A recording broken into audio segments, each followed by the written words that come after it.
I'm Deronda. Today, I'm going to show you how to make this dark chocolate flourless cake.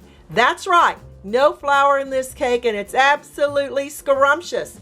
The ingredients you're going to need is 8 ounces of dark chocolate, or you may substitute with semi-sweet chocolate or milk chocolate. I just buy the bars and cut them down into pieces. 3/4 cups of chopped walnuts, 6 tablespoons of unsalted butter, 3 tablespoons of unsweetened cocoa powder. I'm using the special dark chocolate cocoa powder, but any cocoa powder will do. 1/2 teaspoon of baking powder, 1 cup of granulated sugar, 1/4 teaspoon of salt, 4 large eggs, and 1/2 cup of ground walnuts. In a small mixing bowl, I'm adding my cocoa powder with my baking powder and the salt. With a whisk, you're going to whisk these 3 ingredients together until they're well blended, and then you can set this off to the side. Now we're going to melt our chocolate in the microwave on high, 30 seconds at a time, stirring in between until it's looking like this. This took a minute, and even if you see a little pieces of chocolate in there,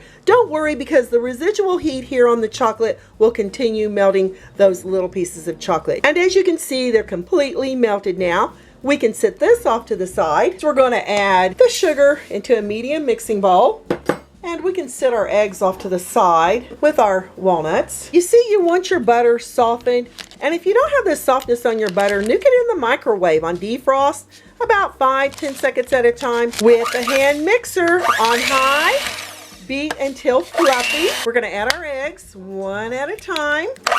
Heating on medium until you can no longer see the egg yolk. It doesn't take long, about 15 seconds.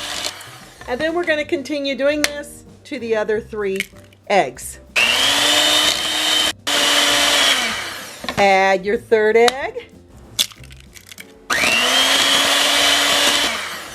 And then your 4th egg. Once you add that 4th egg, scrape down the sides of our bowl, and we're going to beat this on high for 5 minutes. Use your timer. After 5 minutes, your mixture is going to be pale and creamy like this. Next, we're going to add 1.5 teaspoons of pure vanilla extract. I know I forgot to show you this at the beginning of our ingredients, along with that cocoa powder and the baking powder and salt. And we're going to just gently stir this in.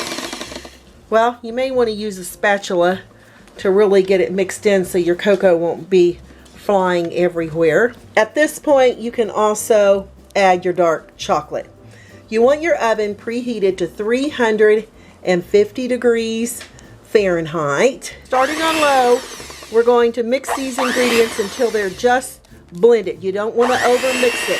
Continue scraping down the sides of your bowl. That looks beautiful. You see that light, rich, dark chocolate? That's what you're looking for. With a regular spoon, I'm going to fold in those chopped walnuts, or I should have said the finely chopped walnuts with the regular chopped walnuts. I find using just a regular spoon works best when doing this. And as you can see, your batter here is a little on the thick side, because that chocolate we melted starts to cool down. And I gotta tell you, I took a little taste of the batter earlier, and it's so light, airy, fluffy, and you know it's gonna be a fantastic flourless cake. I baked this in a 9-inch Springform pan that I lightly butter. Make sure you get the sides and the bottom of the pan evenly. Spoon our batter, because it's super thick, into our pan. Once you get all your batter in your pan, you're going to evenly spread it to the edges. By the way, tap your pan to make sure you don't have any air bubbles in it. Be sure to smooth out the top of your dark chocolate flourless cake. This is off to the oven on the middle rack for the next 30 to 35 minutes. Use your timer and no peeking. Dark chocolate flourless cake is baked. And I know it kind of looks scary there on the top, but as it cools, it's going to sink down, and we're going to let it cool down here in its pan for 15 minutes before we remove the sides. And I'll be back later to show you how to do it. It's been about 15 minutes, and as you can see, how the cake just sunk down into our pan. I'm using a plastic knife. I love these little plastic knives. Why? Because they don't scrape the sides of your pan. I absolutely love them. Go all the way around your cake. And of course, I'm using a Springform pan. We're gonna pop it loose and it should come right off. Let your cake cool for 30 minutes or more, and I just got a big whiff of that chocolate. It's gonna be so yummy. And if you want to speed up the process, put it in the refrigerator up to 30 minutes.